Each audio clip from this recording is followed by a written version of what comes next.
All right, so I cannot emphasize it enough. It doesn't matter if you're using a tree stand or you're still hunting and stalking or you're shooting from a ground blind. You've got to shoot in the same situations as you're going to be hunting in. It's so critical. I cannot tell you how important that is.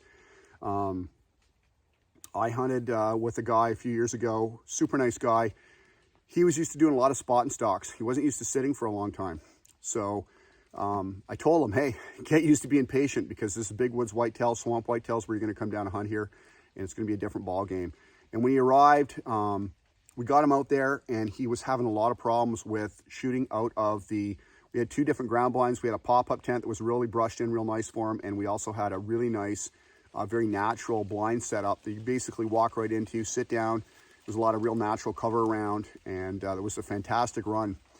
And we got him out a couple days before we hunted, and I had him shooting. And he was having a lot of problems shooting out of that hub blind. We got him into the other blind simply because he wasn't used to being in that type of position where he had to keep an eye on where his limb tips were, and more importantly, shooting over an aperture, because that's really what he was doing. He's shooting through a gap. And he had a lot of issues with that. And we spent a couple of hours, over those 2 days prepping him for that. And he got real good and comfortable within about 15 yards shooting out of that ground blind. So it is super critical. It's just like, you're going to train like you fight as close as possible, whether it's martial arts or combat. And you're going to do the same thing with bow hunting because it's all about pressure, right? And a lot of folks forget when the adrenaline dump occurs and your sympathetic nervous system kicks in, it happens when you're hunting too. That's where buck fever comes from. Not being used to an animal being around you, being nervous about making that shot, whatever reason it is as many times as you can simulate that, the better.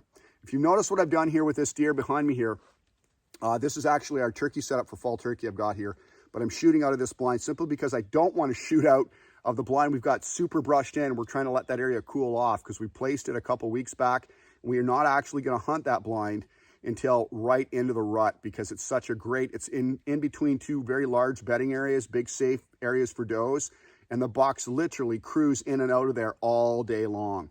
And it's a great spot. We're trying to keep it sanitized. So that's why we're practicing at this blind here. If you notice what I've done with this deer here is I've actually set it up at a quartering away shot, okay? And I'm only shooting at a quartering away or broadside shot. People say, well, that's your chip shot. Well, that's actually your high percentage shot. That's the shot you want to burn into your brain. You want to sear that into your neurological pathways so when that animal steps out, you know where that good shot angle is subconsciously. This is really important. A lot of folks will see you go to the 3D range and there's some shots. Hey, I shot 3D, years ago, lots of 3D, and it's challenging. There's a lot of pressure from other people being there with you. You're under pressure, to make those shots, but it still does not simulate real hunting, right? Where if you're still hunting and spot and stalking and that deer pops up, you've got a moment in time to take that shot. And you've got to make that ethical judgment at that time, and that's super critical. I am not a fan of frontal shots. And you can argue that till the cows come home. I will not take a frontal shot on a big game animal. Absolutely not.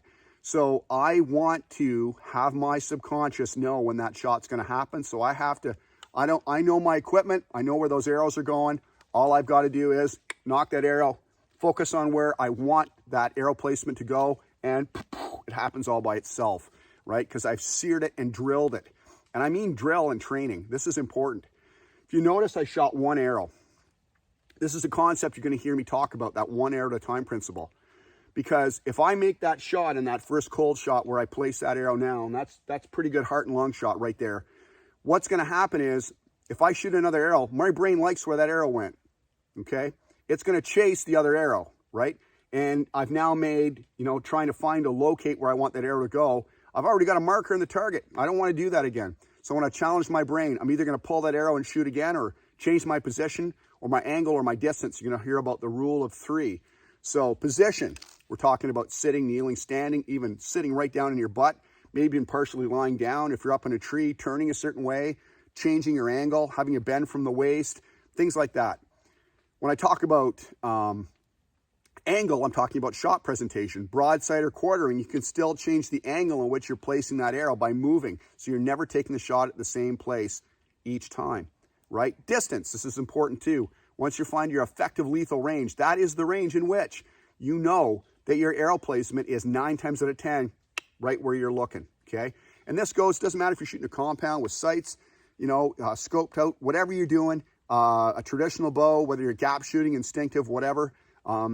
This is important to do for those drills as well. And it really helps your focus and concentration, and your recall system under pressure will take that good ethical shot presentation, which is super important, right?